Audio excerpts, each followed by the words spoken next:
আমরা অনেকেই সকালের ঘুমে অভ্যস্ত, তাই না? আমিও টুকটাক ঘুমাইতাম। দীর্ঘদিন থেকে আমি নিজের সঙ্গে সংগ্রাম করছি যে রাত যদি ঘুম নাও হয়, সকালে কোনো ঘুম নেই।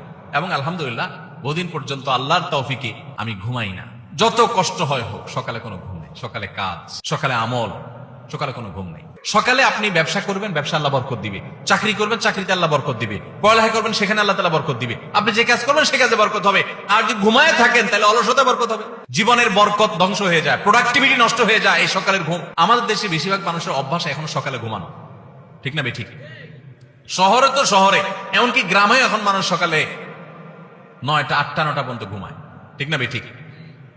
আমি পৃথিবীর অনেক দেশে দেখছি যে ভোরে সকালে দোকান খুলে ফেলে তারা। আর আমাদের দেশে অনেক দোকান আছে 10টা 11টা আগে খোলে না। কেন? কারণ পাবলিক সব ঘুমে, দোকানদার খুলে কি করবে? অনেক উন্নত দেশে আমি দেখেছি যে সন্ধ্যার পর রাস্তাঘাটে আর গাড়ি ঘোড়া নাই, তেমন ফাঁকা হয়ে গেছে, মানুষ ঘুমাইতে চলে গেছে। আর আমাদের দেশে রাত 8টা 9টা মানেই সবচাইতে পিক জ্যামের টাইম, কারণ পাবলিক ঘরের গুলো সব বাইরে হয়ে গেছে। আর ভোরবেলা ফজরের পর রাস্তা ফাঁকা ফাঁকা, কারণ সব নাকটাই না ঘুমাইতেছে। ভাইরা আমার, মনে হবে খুব ছোট্ট ইস্যু, ছোট ইস্যু না, অনেক বড় ইস্যু।